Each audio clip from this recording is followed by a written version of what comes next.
এই পুজোর মরশুমে বাড়ি পরিষ্কার করার সময় হঠাৎই খুঁজে পেলাম আমার হাতের কাজের কিছু জিনিস।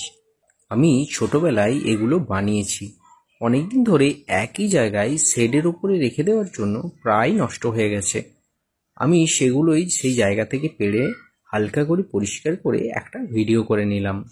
ভাবলাম জিনিসগুলো তো নষ্টই হয়ে যাচ্ছে, একটা ভিডিও করে নিলে এগুলো স্মৃতি হয়ে থাকবে। তাই ভিডিও করে রাখলাম আর সাথে আপনাদেরকেও দেখালাম।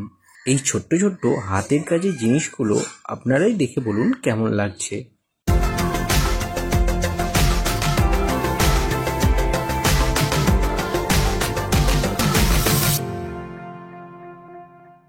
আপনাদেরকে প্রতিটি ফুলের গাছ আলাদা আলাদা করে দেখাচ্ছি।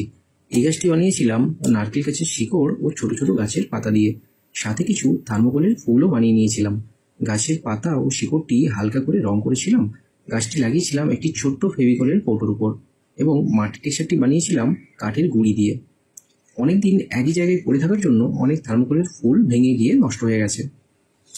এরপর চলে আসছি একটি নারকেল গাছ নিয়ে। এই গাছটি বানিয়েছিলাম একটা নারকেল ধরে থাকার কাণ্ড দিয়ে। আপনারা হয়তো দেখেই বুঝতে পারছেন। সাথে একটা কাগজকে সবুজ রং করে নারকেল গাছের পাতার মতো করে কেটে নিয়েছিলাম।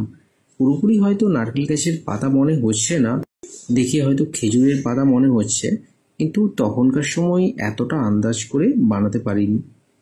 এরপরেই দেখাচ্ছি একটা ফুলের গাছ, যেটা আমার অনেক ফেভারিট ছিল। জানি না আমি এটা কি ফুল বানিয়েছিলাম, কারণ ফুলের সাথে গাছের কাণ্ড বা পাতার কোনো ম্যাচই নেই। তারপর থার্মোকলের পাতাগুলো পুরোটাই ছিঁড়ে গিয়েছিল। জাস্ট কিছুক্ষণ আগেই এগুলো ফেভিকল দিয়ে হালকা করে লাগিয়ে দিয়েছি এবং এর ফুলগুলো পুরোটাই থার্মোকল দিয়ে বানানো। এটা বানিয়েছি আমি সূর্যমুখী গাছ। আমি জানি না এটাও আদৌ সূর্যমুখীর মতো দেখতে হয়েছে কি না, আপনারাই বলুন কেমন দেখতে হয়েছে। তাও বানিয়েছিলাম, এটা কাগজ দিয়ে বানানো পুরোটাই, আর সাথে সূর্যমুখীর বীজগুলো কালো সর্ষে দিয়ে করা হয়েছে। এটা আমি টিউলিপ ফুল বানিয়েছিলাম, কিন্তু বুঝতে পারিনি টিউলিপ ফুলের এই অবস্থা হয়ে যাবে। এই গাছের পাতাগুলো সবগুলোই ভেঙে গিয়েছে। এই পাতাগুলোও সেম ফেভিকল দিয়ে হালকা করে চিপকে দিয়েছি। অনেক কষ্ট করে আর অনেক দিন ধরে বানিয়েছিলাম এই ফুলের টবটা। এই ফুলগুলো পুরোটাই কাগজ দিয়ে বানানো। কাণ্ডটা করেছিলাম হেজ গাছের ডাল দিয়ে। পাতাগুলো জানি না কী চিন্তা ভাবনা করে বানিয়েছিলাম। এর মধ্যে দুটো ফুল ভেঙে গিয়েছে, তার মধ্যে একটা মাকড়সা বাসা করে নষ্ট করে দিয়েছে, আর প্রতিটা ফুলেই মাকড়সার ঝুল আর মাকড়সার বাসা রয়েছে, পরিষ্কার করা যায়নি। আর এরপরে এটা ছিল আমার সব থেকে ফেভারিট গাছ, যেটা আমি পুরোটাই অর্গানিকভাবে বানিয়েছিলাম। এখানে একটা মৌচাক দিয়েছিলাম, সাথে একটা মৌমাছিও ছিল, কিন্তু সেগুলো আর নেই। মৌচাকটা পিঁপড়ে মাকড়সা দুজনেই নষ্ট করে দিয়েছে।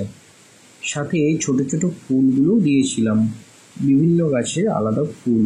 সাথে একটা ছোট্ট পাখির বাসাও বানিয়েছিলাম।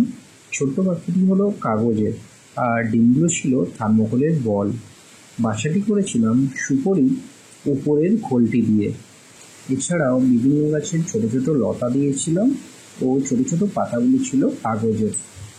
আরও কিছু কিছু গাছ ছিল, সেগুলো প্রায় নষ্টই হয়ে গেছে, বিভিন্ন মাকড়সার ঝুল পড়ে এবং পিঁপড়েতে প্রায় থার্মোকলগুলো পুরো কেটে নষ্ট করে দিয়েছে, তাই সেগুলো আর খুঁজেই পাওয়া গেল না। যাই হোক, এই গোটা কয়েক ফুল গাছই স্মৃতি হয়ে থাক। এই ফুল গাছগুলি আর কাজগুলি যদি আপনাদের ভালো লেগে থাকে তাহলে অবশ্যই লাইক করবেন, সাথে একটা কমেন্ট করে জানাবেন কেমন লেগেছে আপনাদের। আর এছাড়াও আরও নিত্য নতুন ভিডিও দেখার জন্য চ্যানেলটিকে অবশ্যই সাবস্ক্রিপশন করবেন, সাথে শেয়ার করবেন। আজ তাহলে এই পর্যন্ত, টাটা, বাই বাই।